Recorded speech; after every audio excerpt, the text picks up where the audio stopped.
Bonjour à tous et bienvenue dans un nouvel épisode du podcast Outrospection. Ici Anissa et si vous ne me suivez pas encore, n'hésitez pas à me rejoindre sur Instagram @outrospection.lu pour un maximum de positivité au quotidien. Dans l'épisode du jour, j'ai eu le plaisir de m'entretenir avec la très inspirante Laure Daudier, fondatrice de Maslow Boîte. En 2017 et après une dizaine d'années dans le salariat à appliquer des rythmes infernaux, Laure craque et comprend que A. Ces rythmes ne sont plus tenables et commencent considérablement à affecter sa vie privée. B. Que plus elle passe des heures et des heures à bosser, moins elle est efficace. Et enfin que C. Il est grand temps qu'elle se mette à son compte. 4 années plus tard, à tester et expérimenter l'entrepreneuriat slow, elle décide de lancer Maslow Boîte. Une initiative qui aujourd'hui inspire des centaines de personnes qui souhaitent ralentir et gagner en qualité de vie à atteindre leurs objectifs. Donc si vous aussi vous avez un petit peu de mal à trouver l'équilibre entre vie privée et vie professionnelle, je vous invite vivement à écouter la suite. Bonjour et bienvenue sur Outrospection, le podcast qui te sort de ta tête et qui t'ouvre aux autres. Alors bonjour à tous et bonjour Laure, comment vas-tu ? Bonjour Anissa, ça va très bien et toi ? Oui, très très heureuse de te retrouver aujourd'hui. Je te remercie d'avoir accepté mon invitation. Merci pour ta proposition. On se renvoie la balle puisque la dernière fois c'est toi qui étais venue chez moi et maintenant je viens chez toi. Absolument, voilà, pour peut-être ceux qui avaient loupé, on avait fait un live sur le compte Instagram de Laure. Justement, on avait parlé de l'ego et comment notre ego peut nous troller dans notre capacité finalement à remplir des objectifs, être productif. Je vous mettrai le lien, n'hésitez pas à jeter un petit coup d'œil parce qu'on avait, j'ai trouvé que ce que tu partageais aussi, tu avais pas mal de recul sur ce sujet. Ouais, c'était intéressant. Ouais. J'étais super contente de le faire avec toi. Ouais, mais c'était chouette. Ouais. Mais je crois que c'était le premier que je faisais en plus. Ouais, yes, ouais. On a inauguré le format. C'est ça. Trop bien. Eh bien, écoute, Laure, on va aujourd'hui, comme tu le sais, parler un petit peu de slowprenariat. On va aussi parler d'équilibre vie pro, vie perso. Et on va essayer un petit peu ensemble de trouver peut-être des réponses à des questions que peuvent se poser certains de mes auditeurs concernant notre capacité à travailler et à trouver la balance est toujours le défi, je pense. Et avant ça, peut-être je te laisse te présenter en quelques mots, que tu nous dises qui tu es, ce que tu fais, pour les petits nouveaux qui ne te connaîtraient pas. Ok, alors je m'appelle Laure Daudier, j'ai 35 ans, je vis à côté de Bordeaux. Je me définis souvent comme une provocatrice de déclic. C'est vraiment mon pourquoi et un peu le fil rouge de tout ce que je peux faire professionnellement. Avant de parler du professionnel dans la vie, je suis donc mère d'un petit garçon de 3 ans. J'ai un compagnon aussi. Pour clarifier, je pense que je vais expliquer comment je travaille, ça mettra tout de suite les bases. Aujourd'hui, je travaille maximum 25-30 heures par semaine en gérant 3 activités. Donc, je fais Maslow Boîte, ce dont on va parler aujourd'hui, donc autour du slowprenariat. Avec mon compagnon qui, lui, est praticien en médecine chinoise, on a un projet de formation en ligne autour de la médecine chinoise pour les particuliers. Et je donne aussi des cours à des étudiants en bachelor et en master, donc de stratégie de communication et de gestion de projet. Donc ça fait depuis 2017 que je suis à mon compte et ça a toujours été dans mes objectifs de ralentir par rapport à ce que je faisais quand j'étais salariée, puisque à l'époque je travaillais entre 60 et 70 heures par semaine. Ah ouais. Et ouais, c'était pas la même, le monde des agences de communication, quoi. Et bon, même si ça a été progressif, puisque là où j'en suis aujourd'hui, ça n'a pas été comme ça depuis le début, mais c'est depuis le début, j'ai pris la décision de faire autre chose dans ma vie que travailler. Et donc voilà, pour un petit peu la présentation, puis après on développera, je pense, sur la suite. Absolument, on va très vite rentrer dans le vif du sujet parce que ce que tu me dis là, je pense que ça va en intéresser plus d'un par rapport à aujourd'hui, comment tu t'organises, tout ça. Peut-être essayer de gratter deux, trois astuces, même si tu vas nous le dire. Peut-être qu'il y a aussi l'idée dans le slowprenariat de faire des choses par rapport à soi et que c'est peut-être pas, comme on peut penser, la méthode miracle, le truc qui marche sur tout le monde, mais peut-être qu'il faut écouter derrière peut-être l'idéologie et les outils qui sont à disposition Tout dispo. à fait. Donc, vous l'aurez compris, Laure, c'est un petit peu cette personne, cette grande sœur qui prend soin de vous, qui vous aide à prendre soin de vous, parce que tu me disais, je déclenche enfin, je suis responsable un peu des Ouais, déclics, où je vais aller chercher les déclics provoquer chez les les gens. déclics, ouais, tout à fait. Exactement. Et justement, Laure, tu ne vas pas y échapper. Tu sais, on a cette tradition dans le podcast. Je demande toujours à mon invité de me donner un petit peu le titre. Voilà, si sa vie était un film, quel serait le titre de ce film-là? Voilà, qu'il existe ou qu'il n'existe pas. Du coup, je me demandais si tu avais un petit peu réfléchi à quelque chose de ton côté. Oui, alors c'est pas un titre de film qui existe, j'ai un peu réfléchi, mais j'en ai pas qui me soit venu. Je pense que s'il devait y avoir un film sur ma vie, ça s'appellerait certainement À la bonne place, parce que c'est mon ressenti aujourd'hui, mais c'est assez récent. J'ai toujours été un petit peu entre deux, tu vois. Genre à l'école, j'étais pas parmi les personnes populaires, mais pas non plus parmi ceux qui étaient un peu outsiders. Pendant mes études, c'est pareil, j'ai toujours un niveau un petit peu moyen. En entreprise, c'était un peu pareil, et avec beaucoup de syndrome de l'imposteur aussi. Au point de me sentir légèrement en décalage, tu vois, pas la personne non plus complètement en décalage avec le reste du monde, mais pas non plus exactement dans les bonnes cases.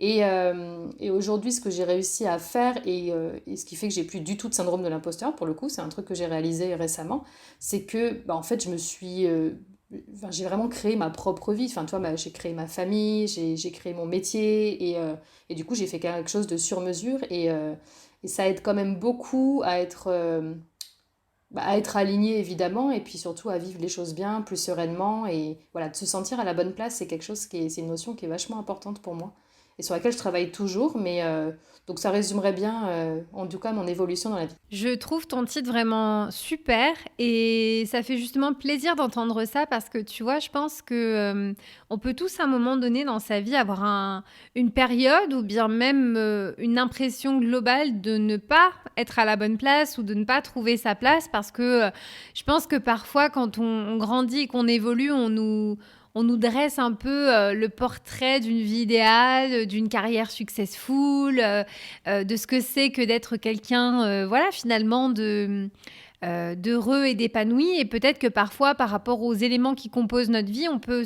avoir le sentiment que c'est pas le cas et ne pas comprendre pourquoi.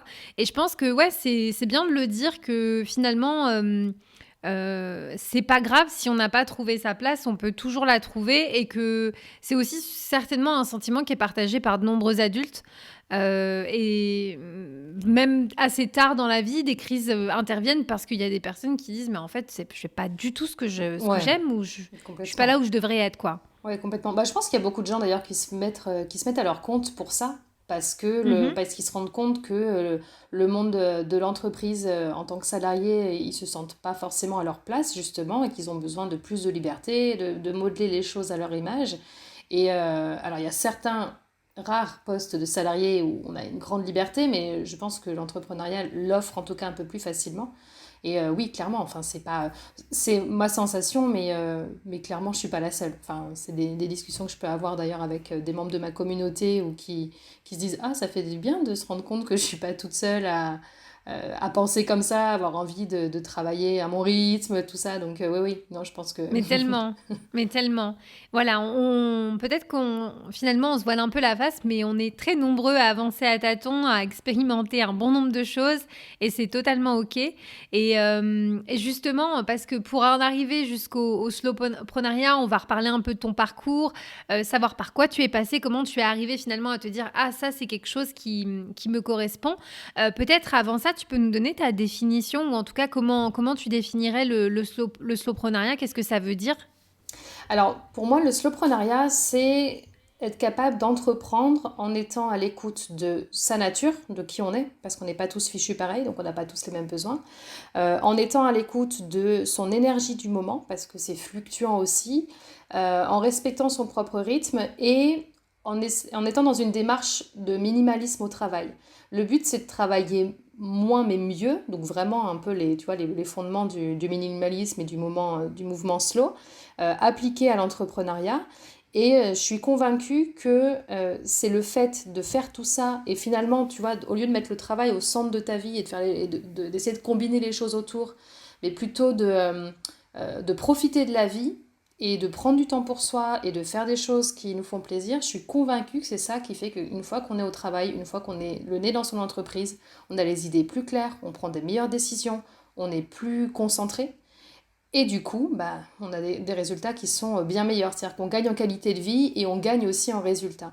Alors que le modèle sociétal autour de l'entrepreneuriat, on est un peu à l'inverse. Enfin, on est même complètement à l'inverse dans la majorité des sphères. C'est-à-dire, il y a cette idée que un entrepreneur, c'est quelqu'un qui doit travailler beaucoup, que la réussite, c'est conditionné au fait de travailler de nombreuses heures.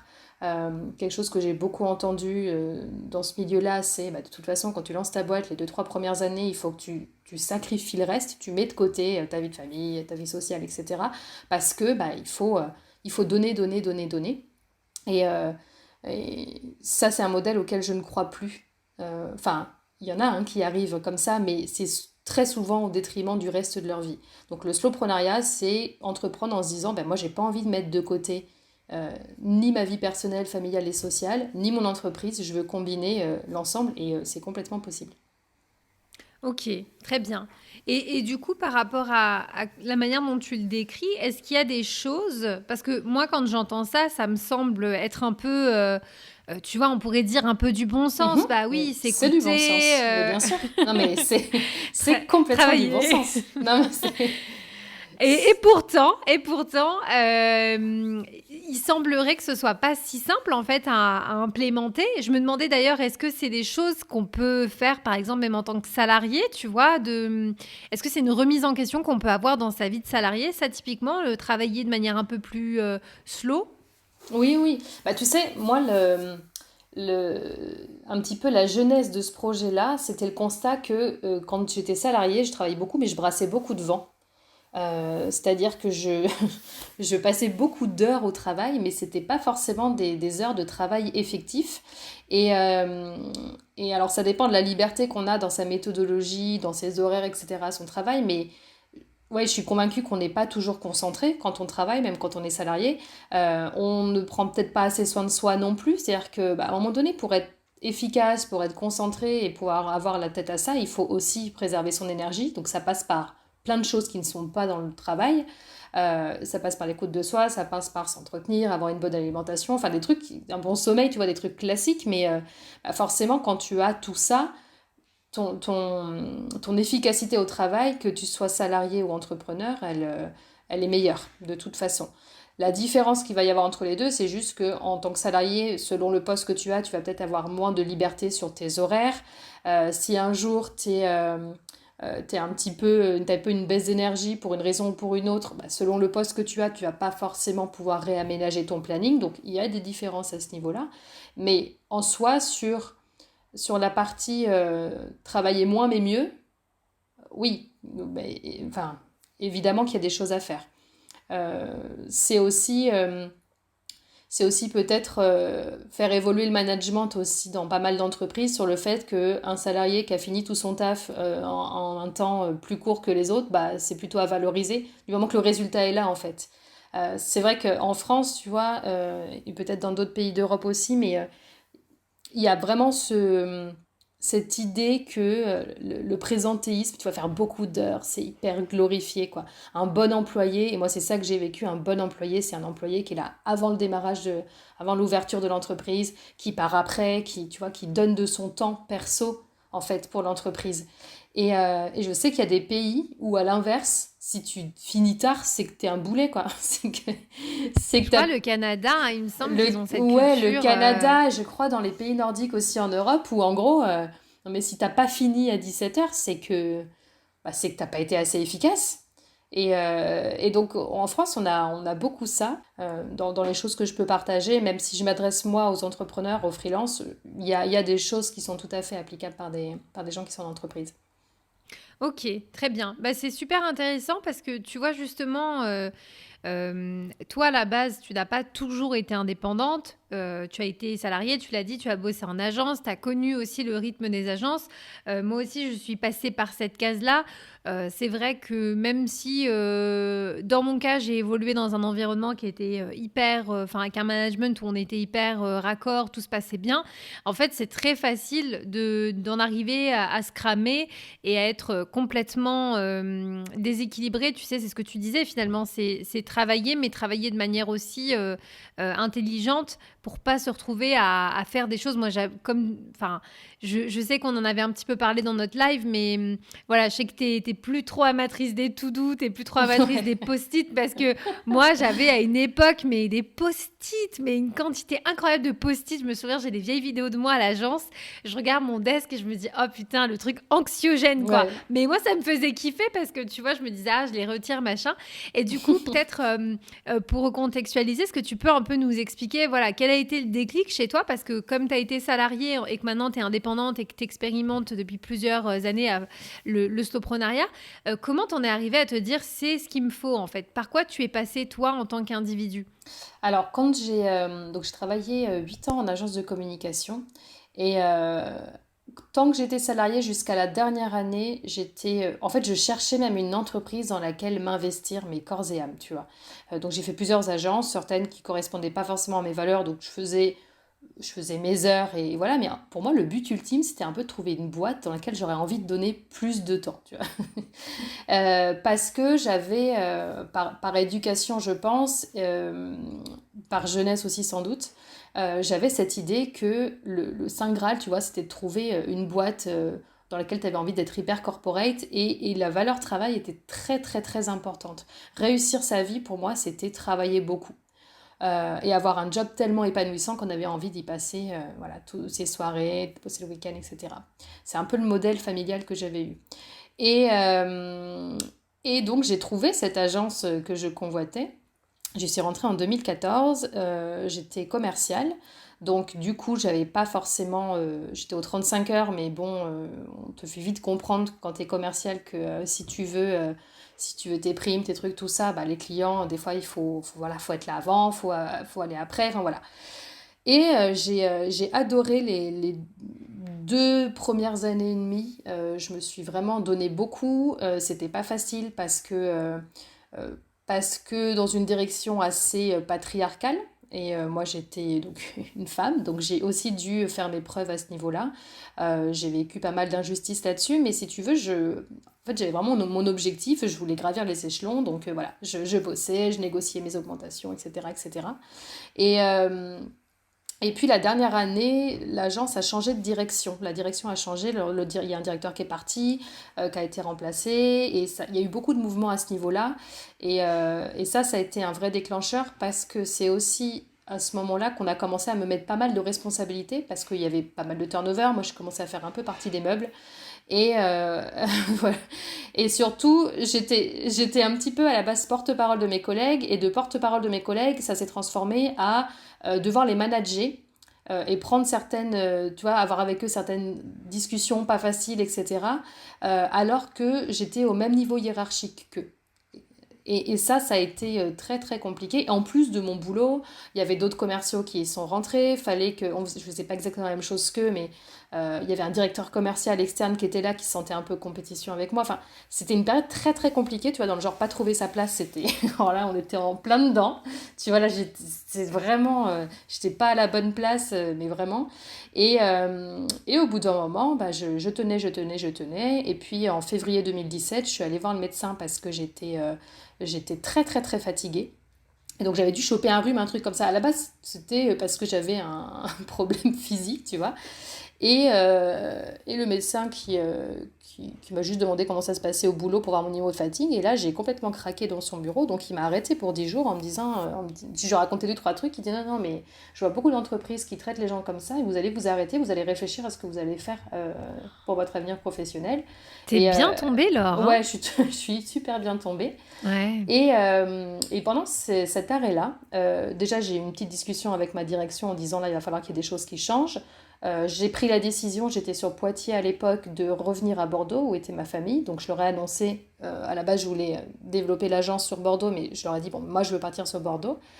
Et pendant cet arrêt-là, et ça a été vraiment le déclencheur, j'ai été à une soirée avec des amis et j'ai bu de l'alcool, bon, ce qui est arrivé, mais là, plus ça, plus le côté émotionnel qui était en vrac, j'en suis venue aux mains avec un pote qui, pourtant, n'a rien fait de grave, mais qui a été la goutte d'eau qui a fait déborder le vase, et j'avais jamais été violente de ma vie.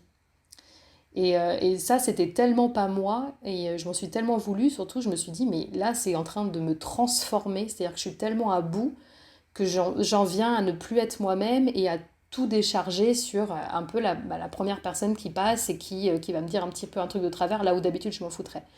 Et ça m'a fait vachement réfléchir, et ouais, je pense que c'est là où je me suis dit, bon, ça fait un petit moment que je me pose la question de me mettre à mon compte un jour, et là je me suis dit, ouais, ok, là le projet il est là, pour pouvoir faire les choses à ma manière, pour pouvoir être à mon rythme aussi. Et ouais, ça a été le déclencheur. Donc après, il s'est passé quelques mois, le temps que je puisse, que j'organise mon départ. Et du coup, j'ai déménagé en octobre 2017. Je venais de me mettre à mon compte, et ça faisait aussi quelques mois que j'étais avec mon compagnon actuel. Et j'avais tout préparé bien pour démarrer, rechercher mes clients, etc. Et puis je suis tombée enceinte parce que la vie est une petite rigolote. Et C'est le timing. ouais, mais je suis sûre que c'est pas un hasard, tu vois. Je crois Mhm. pas au hasard pour ce genre de choses. Et heureusement, parce que même si j'étais bien décidée à arrêter de travailler les week-ends, par exemple, tu vois, j'ai un compagnon qui est indépendant aussi. Et je pense que j'aurais quand même pas mal travaillé jusqu'à assez tard, voilà, et je me serais pas forcément écoutée. Et là, c'est vrai que le fait d'avoir un enfant, ça m'a ça m'a un peu forcé à de toute façon, voilà, Pas quand le c'est l'heure choix. voilà, quand il faut le mettre chez la nounou, à la crèche, etc., il faut aller le chercher. Enfin, voilà, ça a fait mes horaires. Et donc Mhm. après, j'ai dû finalement me construire professionnellement dans la limite de ces horaires-là. Donc certes, elles m'ont été un petit peu imposées par la vie. Enfin, et encore, parce qu'il y a des gens qui ont les enfants qui travaillent quand même une fois qu'ils sont couchés et tout. Moi, j'ai fait ce choix de ne pas le faire. Mhm. Mais tu vois, j'ai ces horaires-là qui sont un peu imposés par le rythme de mon fils. Mais du coup, je sais que c'est possible aussi de s'imposer des horaires, alors qui ne sont pas forcément toujours fixes, mais en tout cas, c'est tout à fait possible de travailler, de gagner sa vie en ayant des horaires qui sont bien moindres. Je suis passée, à titre indicatif, quand j'étais en agence, je faisais entre 60 et 70 heures par semaine parce que je travaillais le soir, je travaillais les week-ends. Enfin voilà, j'avais les journées à rallonge plus le bonus après pour être à la hauteur des attentes de ma direction et de ce que je voulais moi aussi. Et voilà, un petit peu mon évolution. Donc ouais, je sais ce que c'est aussi de travailler beaucoup. Il a vraiment fallu que ça me change et que je devienne plus moi-même et qu'en plus je sois épuisée. Enfin, physiquement, j'étais vraiment épuisée pour avoir le déclic. C'est assez incroyable comme histoire et comme situation. En fait, jusqu'où il a fallu que tu ailles pour Ouais, te rendre compte qu'il était temps de tout arrêter. En fait, c'est ce qui montre à quel point fonctionner sur les extrêmes ne marche qu'un temps. ouais, Et c'est pour ça que je parlais d'équilibre et de cette recherche constante de balance dans sa vie entre voilà, le fait de travailler, de développer sa carrière, mais aussi de laisser de la place pour d'autres choses. mm, Parce que finalement, ouais, si dans ton cas, tu es arrivé à une situation où en fait, là, tu es devenu une autre personne, tu t'es transformé le temps d'une soirée, que ça a carrément empiété sur ta vie privée, ouais, tout à fait. ça montrait que là, il y avait urgence. Mais tu vois, peut-être que ça n'était pas suffisant et la vie a su que non, il fallait aussi que tu aies un bébé Ouais, à c'est t'occuper ça. parce que Ouais. peut-être que tu aurais eu tendance à repartir dans tes travers. Tu vois, Ah, si toute ta mais vie, tout ce ouais, que tu as connu, c'est travailler dur, faire des heures, les heures sont, le nombre d'heures que je passe est égal à ma valeur, est égal à ce que je peux, à la qualité de mon travail, etc. C'est très difficile de changer. Pour moi, c'est presque comme un changement de paradigme, ouais, tu vois, de se complètement. dire, ok, ça peut fonctionner autrement, sachant que toute ta vie, toute ta carrière, tu as fonctionné dans un modèle différent.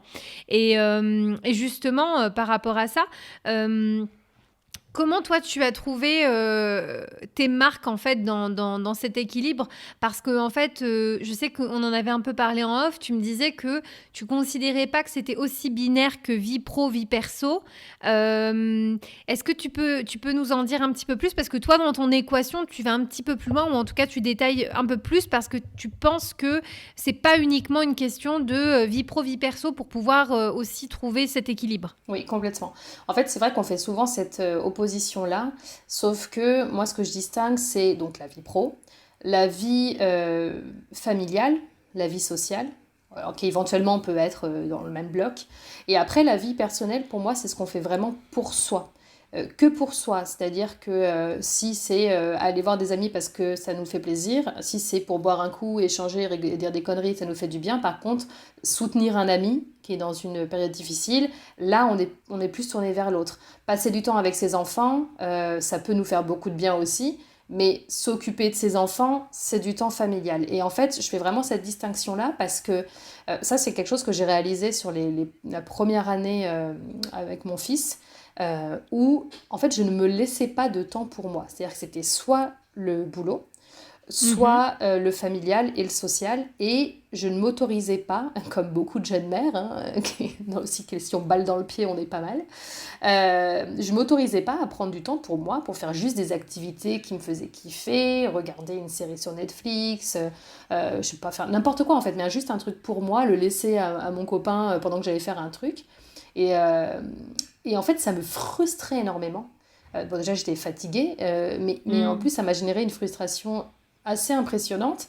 Et je pense qu'il y a beaucoup d'entrepreneurs qui, euh, alors peut-être beaucoup de travailleurs de manière générale, hein, en ne distinguant que vie pro, vie perso, bah, ils ont leur vie pro. Et puis alors pour peu qu'ils vivent avec quelqu'un, qu'ils aient une famille ou qu'ils aient, tu vois, une vie sociale assez riche, qu'ils soient le genre de personne à qui on vient parler, etc., etc., bah, en fait, on est tout le temps tourné vers soit son travail, soit vers les autres.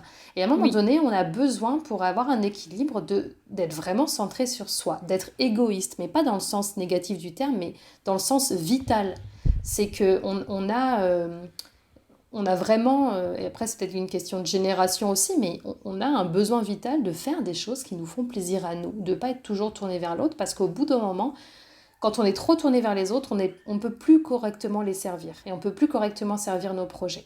Donc pour moi, la vie personnelle, individuelle, elle est, enfin c'est essentiel. Et ça, c'est quelque chose que j'ai vraiment incorporé ces dernières années aussi, de me prendre du temps pour moi. Donc ça a commencé par laisser mon fils, après quand il était un petit peu plus grand, aux grands-parents, etc., ou à mon mec et faire mes activités. Et là, j'en suis rendue aujourd'hui à 2 jours par mois, en semaine, donc quand je sais que mon fils est chez sa nounou. Si possible, un jour où je sais que mon copain n'est pas en travail au bureau, quand je sais qu'il est Mhm. à son cabinet, je me prends 2 jours off où je fais que des trucs qui me font kiffer. C'est-à-dire tous ces trucs où d'habitude je me dis ah j'aimerais bien me faire passer une journée à mater une série là à l'ancienne quand j'avais encore le temps, que j'avais pas d'enfant. Tu vois, c'est un peu ces frustrations de oh c'était quand même pas mal Oui. avant, etc. Et bien je le fais et je prends ce temps pour le faire et non seulement ça me permet de vider mon cerveau, alors je fais pas que regarder la télé, hein, après ça va faire être, tu vois, là, en ce moment je suis sur de l'aquarelle, ça peut être, Mhm. je fais une formation en astrologie aussi en termes d'outils, en tant qu'outil en dev perso, et tu vois, j'ai pas trop le temps de le faire le week-end, donc là j'en profite pour avancer, tu vois, des trucs vraiment pour moi, je mets de côté tout Ouais. ce qui est un peu administratif, familial, tout ça, je le fais pas sur ces moments-là, et c'est des espèces de boosters, ça me vide le cerveau, j'ai des super idées qui arrivent à ce moment-là, donc je les note et je les traite plus tard.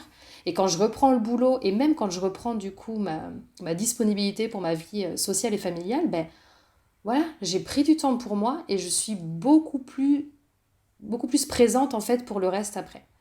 Parce que je me suis vraiment rendu compte que quand je prenais pas ce temps-là, j'étais moins présente parce qu'il y a toujours le côté oh là là, faut encore que je m'occupe de ça. Et en fait, même les gens qui sont très tournés vers les autres, ils le disent au bout d'un moment, bah ouais, mais du coup, je m'oublie. C'est-à-dire que soit, naturellement, on est très tourné vers les autres, on est très empathique, et donc au bout d'un moment, on se dit, ouais, mais je m'oublie quand même, et on a un peu de mal, tu vois, à se faire passer en priorité. Soit on ne l'est pas trop empathique, mais ça va être le boulot, ça va être autre chose, et on va avoir cette Mm. frustration-là. Donc ouais, pour moi, Absolument. l'équilibre, c'est, à un moment donné, ouais, faire scinder en un petit peu plus de parties, mais s'assurer qu'il y a un vrai équilibre entre les deux. Et pas juste se dire quand on bosse pas, c'est bon. Mais je suis mais tellement, en accord avec ce que tu dis. Je pense que ça, c'est très important et on le met pas suffisamment en avant. Tu vois? On se dit: «Ah bah, c'est pour soi, ah tant pis, c'est pas grave, je le ferai un Mais autre c'est jour, oh ça, machin». c'est ça en fait. Tu sais, il y a cette notion qui commence quand même à être intégrée qu'il faut se faire passer en priorité, mais il y a plein de gens pour qui, enfin, et moi ça a été très dur hein, pendant une période, mais on sait qu'il faut le faire, mais le faire concrètement, et puis les gens ne savent pas forcément comment le faire. Et c'est vrai que si c'est juste se bloquer un petit créneau par-ci, par-là, en fait, c'est très bien d'ailleurs. Enfin, moi, je décide de prendre 2 jours par mois parce que moi, je préfère faire des journées entières pour pas être coupée. Mais déjà, quelqu'un qui arrive à se prendre 1 heure par jour ou même un quart d'heure, en fait, tu vois, y aller progressivement, mais c'est tellement puissant comme outil. En fait, je le vois comme un outil. C'est-à-dire qu'au-delà de me faire. Enfin, je vois comme un outil au service aussi de mon entreprise parce que oui, ça me fait du bien à moi, ça participe à mon équilibre, mais c'est devenu essentiel aussi pour prendre des bonnes décisions et pour travailler correctement. Et c'est aussi ce qui me permet d'être beaucoup plus patiente avec mon fils, tu vois, de reprendre le temps aussi, de passer des coups de fil à des amis, parce qu'au bout d'un moment, pareil, quand tu es surchargé et que tu as une tendance à être le genre de personne qui écoute beaucoup et à qui on parle beaucoup, bah, tu vois, voilà, justement, quand ça surcharge et ça te demande une énergie folle d'écouter les gens et de soutenir les gens. Et je pense que peut-être que les gens qui sont pas empathiques s'en rendent pas compte, mais ça te pompe, mais toute ton énergie. Donc on le fait par plaisir et par nature, mais au bout d'un moment, quand c'est trop, bah c'est trop. Et moi, tu vois, enfin, c'en était un point où ouais, j'évitais de passer des coups de fil à des amis parce qu'en Ouais. fait, je me disais non, non, je peux pas. Je peux pas. Ouais, non, mais je Donc, comprends. et de prendre C'est ce absolument pas contre temps-là, les gens, hein, mais je mais c'est comprends ça, total, en fait. C'est que tu sais que ça te demande des ressources que là, dont tu ne exactement. disposes pas. Et donc, bah, par aussi, par survie presque, tu Ouais. vois, tu te préserves de ça. Mais c'est super que du coup, tu aies le temps de rattraper ça sur des moments où c'est un choix. Tu Mais c'est décides de le ça, faire, tu es exactement, disponible. c'est ça. Et en fait, je crois que ce qui est très paradoxal pour les gens, c'est de se dire, bah attends, pour être plus là pour les autres, je vais me mettre en retrait. C'est vrai que c'est bizarre. Et d'ailleurs, tout le slowpreneuriat, je pense à ce côté un peu paradoxal, genre, bah, tu veux mieux travailler, tu veux avoir de meilleurs résultats, plus de qualité, etc. Bah, travaille moins. Tu vois, c'est vrai que ça peut paraître bizarre hein, au départ. Mais en fait, ça l'est pas tant que ça, parce que ce temps que tu prends en retrait, ce temps que tu prends pour toi, euh, ben, c'est ce qui permet, comme tu dis, de recharger les batteries correctement. Sinon, c'est un peu comme si tu charges, tu sais, quand tu charges un téléphone avec le mauvais chargeur ou un ordinateur, tu vois, en fait, ça Je charge vois. moins vite. En fait, c'est exactement ça. Ça prend des plombes. Ouais, Tu exactement. sais, c'est pas la bonne marque, etc. Et donc, tu vas le laisser et ça va te prendre 2 heures. Donc, toi, tu pourrais te dire, bah, c'est bon, je l'ai rechargé. Ouais, mais au bout de 2 heures, il est toujours pas chargé. Alors que quand tu mets avec le bon chargeur, Ouais. en une demi-heure, c'est plié. Bah, en fait, c'est exactement ça. Trouver cet équilibre-là, oui, c'est se mettre en retrait. Et de manière générale, même pour, tu vois, le fait de quitter le boulot pour être présent pour les autres aspects de sa vie. Garder cet équilibre-là, on peut avoir l'impression que ça fait perdre du temps, mais les résultats, ils sont tellement meilleurs sur le long terme aussi. En fait, c'est ça aussi, c'est qu'il faut voir à long terme. Et je pense qu'on est dans une Ouais. société où on voit beaucoup à court terme. Et donc les gens se disent, ok, quand tu entreprends, tu donnes tous les 2, 3 premières années, là tu te crames un peu, mais au moins tu es monté vite. Et puis bah, quand tu es arrivé au sommet, c'est bon, tu peux te poser un peu. Ça c'est très Mm, ancienne génération aussi, tu vois. mm. Moi mes anciens patrons, c'était ça. Eux, ils étaient tranquilles, hein, mais ils te disaient, bah ouais, mais moi, c'est bon, j'ai donné, j'ai foncé, voilà, j'ai tout donné, maintenant je peux me reposer. Et en fait, enfin maintenant je me dis, mais c'est un peu con quoi. Parce que parce qu'en fait, tu peux arriver au même résultat dans le même timing, mais sans te cramer. Alors ouais, peut-être que des fois, ça va Mm. prendre un petit peu plus de temps. Ouais. Tu vois, on va plus être sur des notions de croissance douce que de start-up.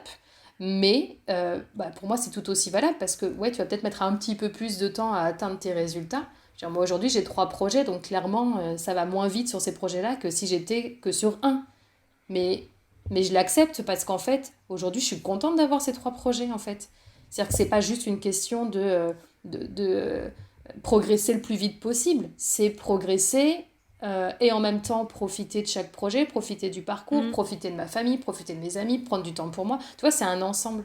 Et il y a un peu cette impression que le travail, ça doit être la priorité. Bah, moi, mon travail, c'est pas ma priorité, hein. Mon travail, c'est j'adore ce que je fais. C'est une grosse partie déjà de ma vie. C'est une grosse partie de mes journées, mais c'est pas, je dirais pas que c'est qu'un outil, parce que je fais pas un job alimentaire, mais ça n'a pas plus de valeur que le reste, en fait. Et ça m'empêche pas d'aimer mon travail, en fait. Ça aussi, Ouais. c'est une idée à déconstruire. Ce n'est pas parce que tu aimes ton travail que tu es obligé de lui dédier ta vie. Et ça, c'est un truc que j'ai mis du temps à Ouais. comprendre, mais aimer son travail, ça veut pas dire se goinfrer, quoi. Ouais. Au contraire, il faut déguster, tu vois. C'est Mais comme quand c'est... t'aimes un bon plat. Si tu le bouffes tout d'un coup, là, tu t'en écœures. Là, si tu manges ça tous les jours, tu prends ton plat préféré, tu le manges tous les jours, bah, au bout d'un moment, t'en veux plus. Alors que Ouais. si tu le manges avec Mais parcimonie, c'est bon. ça me fait du bien de t'entendre dire ça parce qu'en ce moment, je pense que moi, déjà à titre perso, je suis dans une période de ma vie où tous ces questionnements ont vraiment du sens, tu vois, où ça me parle, où je comprends parce que je pense que, tu vois, quand j'étais au tout début un petit peu de mon parcours de développement perso, où j'essaye toujours, hein, je le dis toujours, je suis un chantier. Mais en fait, au tout début du chantier, je pense que parce que je m'inspirais beaucoup, voilà, d'entrepreneurs à l'américaine, tu vois que j'ai lu pas mal de bouquins, forcément mon modèle, mes role models, c'était des mecs qui disent hustle, hustle, tu vois. Et puis moi, je connais que ça, tu vois, la base. Je viens de là, pour moi, bah, enfin, tu vois, j'ai jamais rien eu facilement. Donc, en fait, c'est mon éducation, c'est mon système, tu vois, de croyance qui est basé là-dessus. Et en fait, je me suis rendu compte sur ces dernières années que j'ai eu beaucoup tendance, comme tu as dit, à faire les choses à un moment donné dans la pénasse absolue. Parce que j'ai pas le choix, parce que je veux que le truc avance. Donc, je me mets dessus pendant des heures. Et là, je finis, j'ai mal à la Mais oui, tête. t'as un peu Tu le vois, et vertige, t'es un je peu, tu vois, pff, t'es un peu en t'es dehors de pas ton bien, corps, là, ouais, ouais, t'es fébrile et puis tu sais, t'es à fleur de peau, donc si un truc ne décolle pas, si ça marche pas, ça te Mais ouais, c'est clair. frustre. En fait, il y a tout un tas de choses qui font aussi que je me rends compte depuis, bah voilà, ces dernières années, ces derniers mois même, tu vois, encore plus avec la situation actuelle, qu'à un moment donné, en fait, le game changer, c'est pas euh, hustle jusqu'à la muerte, jusqu'à ce que t'en Mm, peuvent plus et que ton propre projet te dégoûte, que ton taf te dégoûte, que tu vois tout ce que tu essayes de mener, tu te dis que ça a plus de sens. mm, Mais en fait, je sais que c'était Simon Sinek que tu dois mhm. connaître, Oh oui, euh, ah qui, oui, qui, j'adore Simon. qui parlait de qu'en fait on voit pas assez les choses comme un infinite game, mais Oui, c'est en fait cette idée, voilà, que comme tu disais tout à l'heure, en fait. Que ce soit dans le milieu professionnel ou dans notre vie, on a tendance à voir les choses comme un truc qu'il faudrait closer, comme oui. si c'était ça la métrique qui était importante en fait, là où il fallait mettre le curseur, mais en réalité, comme tu l'as dit, ce côté un peu dégusté, apprendre à mener toutes ces Mm, choses et en fait jongler avec elles, mais tout en leur donnant tout autant d'importance, c'est ça qui fait que tu es capable de durer. Et mais en bien fait, sûr. je pense que, tu vois, en ce moment, ça me fait penser, je pense que je le mettrai certainement dans ma newsletter, mais tu sais, je partage souvent ce que Steven Bartlett met sur Mhm. sa page, etc. Et puis, il a sorti un bouquin, et dedans, il disait dans le bouquin, enfin, je sais pas s'il il citait quelqu'un d'autre, mais il disait que la plupart des gens, c'est pas de l'intensité dont ils ont besoin, c'est surtout, donc en anglais, il disait consistency, donc on pourrait Oui, dire de la discipline et aussi une oui, certaine régularité dans ce qu'ils font. oui. Et moi, en fait, c'est ça dont je me suis rendu compte. Je me suis dit, mais en fait, on est tous capables dans notre vie d'atteindre cette intensité, d'aller dans les extrêmes. Tu vois, ce petit éclair de génie, Mm, de dire, allez, j'ai tabassé ce week-end. Moi, je le vois, hein, je suis des tas de gens mm. sur Instagram. C'est, voilà, tout le monde est heureux de partager sa story en disant, aujourd'hui, j'ai fait ça. Tac, tac, Ouais, tac, il te ouais. partage la to-do. Il y a 50 trucs. Mais Mais moi oui. aussi, je comprends. J'ai fait ça. Et en fait, c'est que depuis ces derniers mois. Et puis aussi le fait, je suis tombée sur ton compte et tout. Et je me suis dit, mais attends. Il y a un truc qui se passe là. Sur le côté, il y a des gens qui sont en train de parler d'un autre truc Il y a des gens et je veux chelous en qui font être. pas comme les autres. Et je veux en être. Parce que je me suis dit, et je relis parce que j'écris beaucoup, tu vois, qu'est-ce que je disais de moi-même il y a un an, 2 ans en Mm, arrière.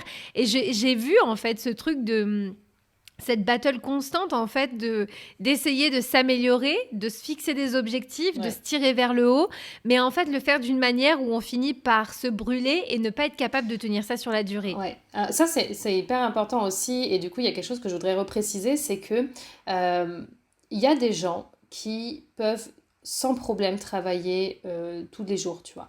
Et il faut vraiment prendre conscience qu'on n'est pas tous fichus pareil. Mais par contre, il n'y a pas une façon de faire qui vaut mieux que les autres. Il y a des gens qui vont être capables d'abattre une quantité de travail monumentale et qui vont se régénérer très vite. Et il y a des gens qui vont beaucoup plus s'épuiser quand ils travaillent et qui vont avoir besoin de plus de temps. Et ça, c'est une grosse clé aussi de se connaître. Et je travaille d'ailleurs avec ça, on en parlera peut-être un petit peu plus tard, mais justement avec des profils d'entrepreneurs. Et il faut déjà se connaître parce que le but, c'est pas de se dire, ok, moi je trouve que ce qui est mieux, c'est de travailler beaucoup, très vite, très fort et de croître vite, ou moi je trouve que c'est plutôt la croissance douce qui va. En fait, il faut vraiment se demander d'une part, moi, qu'est-ce qui m'appelle le plus? Indépendamment de ce qu'en pensent les autres, si je me parle à moi-même, moi, qu'est-ce qui m'attire le plus des deux? Et après, il faut, sur le moment, quoi qu'on choisisse, s'écouter. C'est-à-dire que même si on a une capacité de travailler beaucoup, et puis peut-être parce qu'on a, tu vois, on est célibataire, sans enfant, donc on a une vie sociale, mais tu vois, on n'a pas de vie familiale, bah forcément, tu peux te dire, bah ok, je vais en profiter pour mettre un gros coup de collier pendant cette période de ma vie, voilà. Faut quand même être à l'écoute de ce que dit son corps, parce que les gens qui sont comme ça, ces profils-là, c'est aussi ceux qui tombent le plus facilement dans le burn-out, parce qu'ils ont une nature à travailler beaucoup, ce qui est tout à fait valable, mais du coup, à un moment donné, le mental, bah, il passe par-dessus le corps et il rate le coche, si tu veux, avec ce moment où là, c'est un peu trop. Parce que tellement c'est une routine. Et à l'inverse, tu as des gens qui, au contraire, ont besoin d'un rythme plus lent, ou qui papillonnent un petit peu plus, etc.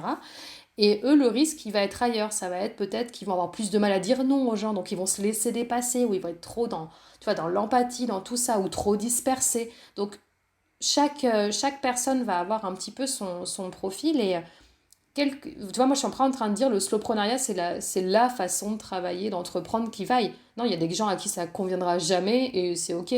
Mais c'est juste une autre porte en fait. C'est-à-dire, moi j'ai envie que les gens ils se disent ça aujourd'hui quand ils tombent sur mon compte, c'est qu'ils se disent ok, moi aujourd'hui, est-ce que la façon dont j'entreprends, ça me convient sur tous les plans? Est-ce que ça m'apporte des résultats?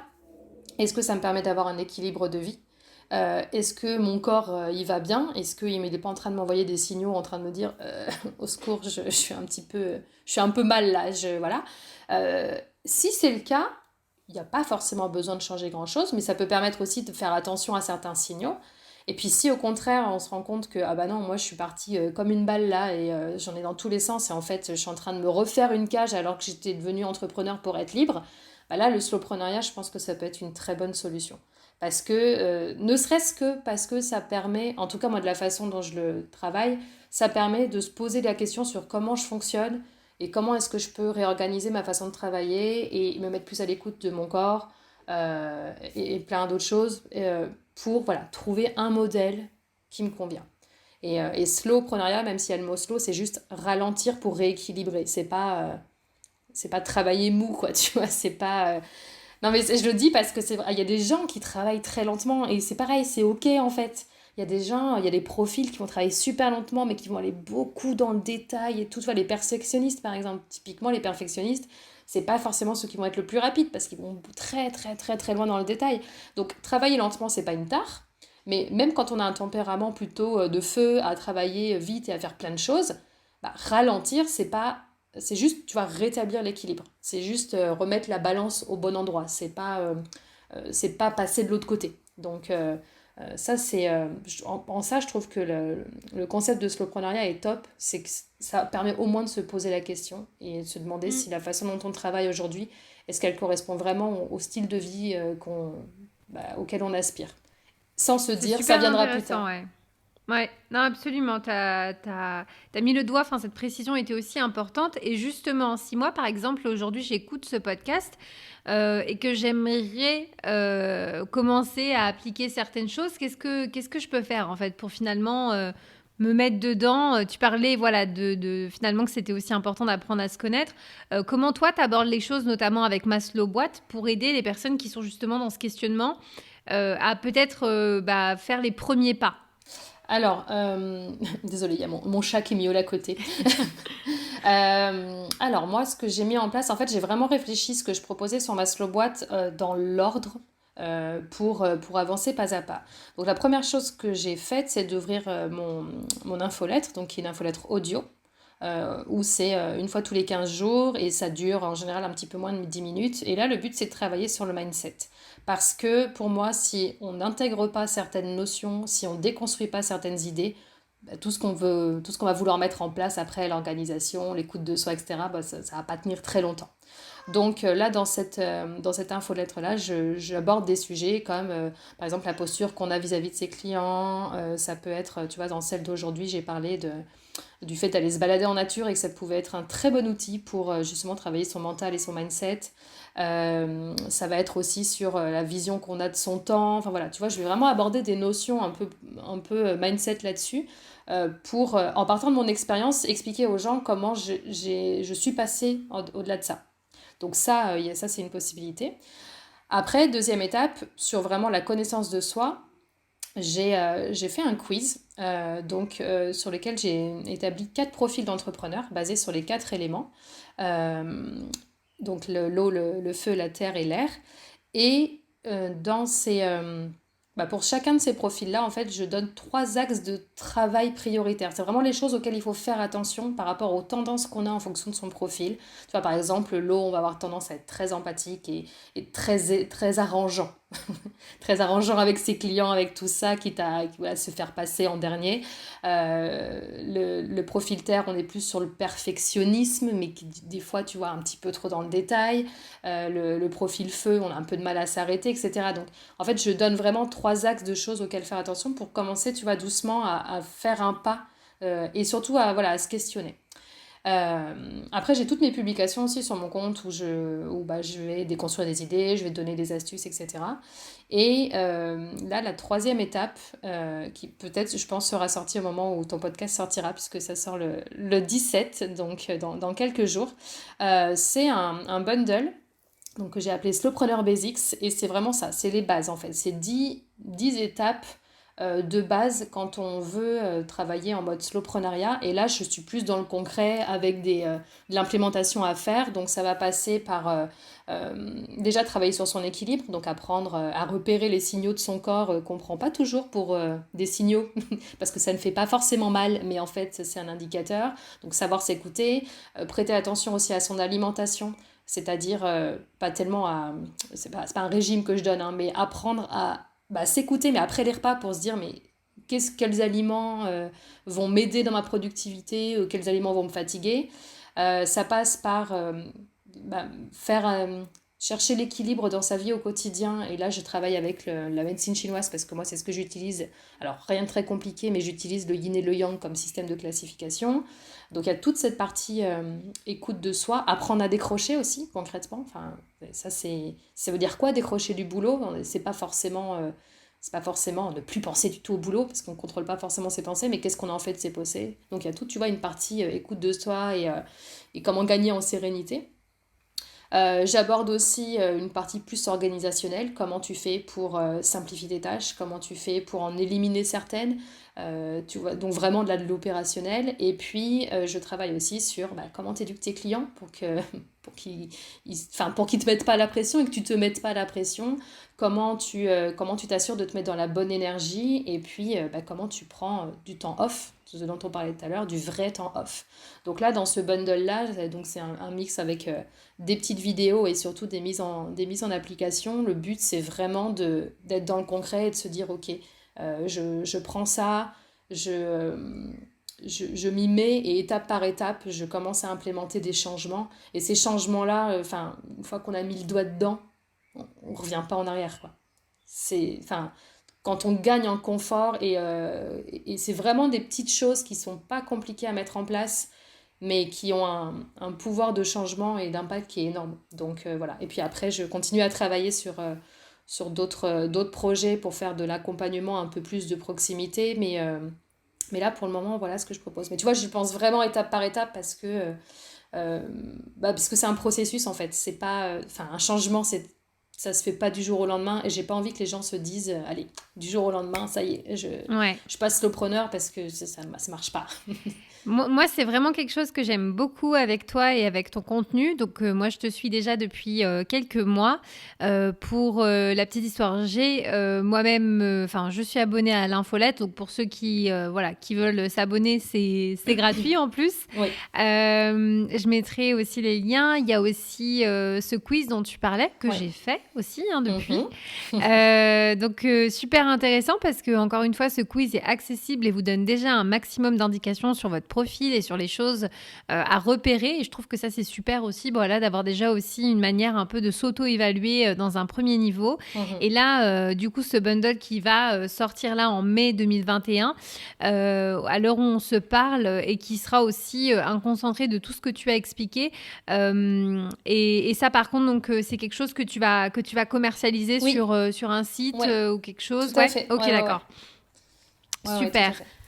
On mettra les détails au moment où Ouais. sortira l'épisode, comme ça je pourrais, d'ici là, ça sera tout bien officiel et tout, donc je pourrais en parler au passage. Donc c'est principalement sur Instagram, hein, Laure, Oui, qu'on peut te bah du coup, retrouver et te ouais, contacter. Hein. je me limite parce que du coup, forcément, Ouais. je fais des choix. Donc là, pour le moment, enfin, de toute façon, sur les réseaux sociaux, je serai probablement que sur Instagram. J'ai pas forcément l'envie d'aller ailleurs. Et là, effectivement, le bundle, il sort sur une plateforme externe. Je me ferai un site, mais tranquillement dans l'été, quand j'aurai lancé tout ça. Mais sinon, ouais, Instagram, c'est le moyen le plus simple de me trouver et c'est là que je mets la plupart de mes contenus. Et juste une chose que je voudrais rajouter par rapport au bundle et au quiz, c'est que, et ça c'était hyper important, en fait le profil que tu as trouvé, c'est pas juste, voilà, ça y est, j'ai trouvé mon profil, j'ai les conseils. En fait, tous ces profils-là, je les utilise dans le bundle. Ça, pour chaque étape, au-delà d'expliquer comment faire, je personnalise et je dis, voilà, pour tel profil, c'est comme ça qu'il faut aborder les choses de cette manière. Pour aussi que les gens, parce que c'est un petit peu un défaut. C'est pas un défaut parce qu'à un moment donné, tout le monde n'a pas forcément le temps de faire tu vois, des variations, mais il y a eu beaucoup de formations ou d'outils que j'ai trouvés où je me retrouvais pas vraiment dedans. Et donc, c'était Ouais. hyper important pour moi de faire aussi un quiz qui est moi aussi un moyen d'accrocher les gens, tu vois. C'est un outil marketing, mais qui ait du sens et dont le résultat serve aussi par la suite sur les autres choses que je vais proposer. Donc, ouais, ça me prend plus de temps. Du coup, forcément, ça m'a pris Ouais, plus de temps carrément. à construire que si j'avais fait la même chose pour tout le monde.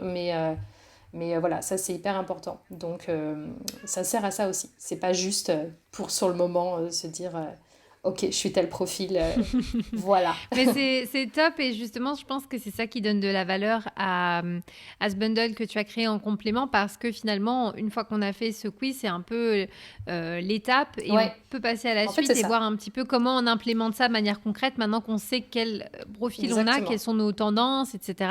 Donc c'est vraiment, moi je te l'ai déjà dit, mais je trouve ça vraiment très smart et à la fois aussi très en phase en fait avec ton contenu, avec qui tu es et avec ce que tu partages.